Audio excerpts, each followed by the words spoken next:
এটা কি করছে এটা দেখেন ক্লায়েন্টের কি করছে, কি কত বড় ক্ষতি করছে এটা লিন্টেনের রড, জাস্ট 8 মিলি রড, এটা দুটো বের করে রাখছে এইভাবে দিয়ে এই ঢালাই ভেতরে দিয়ে দিচ্ছে। এটা আপনি কলামের ঢালাই ভেতরে দিয়ে দিচ্ছে, কাভারিং ভেতরে।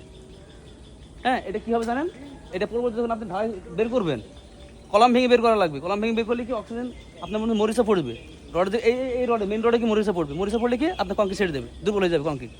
এখানে আসুন, ওই যে ওখানে চলুন, বুঝতে পারবেন জিনিসটা কী করছে। দেখেন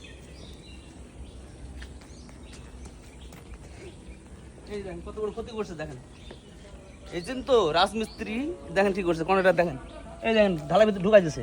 যখন আমি এই রডটা লিন্টেন রডটা বের করবো, আর এটাতে ঠিক অ্যালাইনমেন্ট থাকবে না। হ্যাঁ, দিতে পারতো, সে যদি মনে করতো দিত, তাহলে কি করতো, কলামের এই মাথা থেকে ওই মাথা একবার আপনার শাটার ফুটা করে দিত, তাহলে কোনো সমস্যা হতো না। এটা তো বিশাল বড় ক্ষতি এটা হয়েছে। ক্ষতি মানে কি দেখেন না, এই সাইডে ওই সাইডে কলাম, এটা যখন আপনি বের করবেন তখন এখন তো আমার রডে হাওয়া ধরবে ভাই। দেখেন এই যে কাভারিং কম, এটা কাভারিং এর ভিতরে ঢুকাই দিচ্ছে ভাই এখন তো আমার রড বিল্ডিং এ হাওয়া এটা ধরবে, নষ্ট হবে, হাওয়া ঢুকবে না, এটা নষ্ট, হাওয়া ঢুকবে, মরিচা পড়বে, মানে অক্সিজেন যেটা কয়, মরিচা পড়লে কি আপনার মেন রোডে এই কংক্রিট ছেড়ে দেবে, দুর্বল হয়ে গেল, এত বড় ক্ষতি করছে।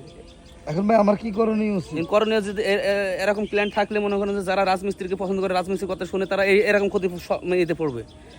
হ্যাঁ, তাদের জন্য রাজমিস্ত্রি ঠিক আছে। না না, এতে আরো ক্ষতি বেশি হয়েছে। কেন ক্ষতি হয়েছে, অনেক ক্লায়েন্ট মনে করে যে একটা আমি ইঞ্জিনিয়ারিং ফার্মে যাবো বা তাদের ডিজাইন প্ল্যান করবো, তাদের পরামর্শ নেবো, মানে খরচ বেশি হয়ে যাবে।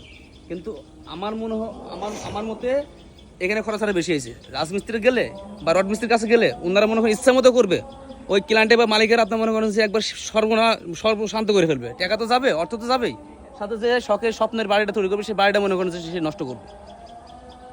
অতএব আপনারা যে কোনো জায়গায় যান, এটা ভালো পরামর্শ নেয়, ইঞ্জিনিয়ারিং সাথে পরামর্শ নিয়ে তাদের পরামর্শ অনুযায়ী কাজ করেন, এটা ভালো হবে, আপনার সাশ্রয় হবে, 2 টাকা সাশ্রয় হবে, তো 2 টাকা বেশি আপনার খরচ হবে না।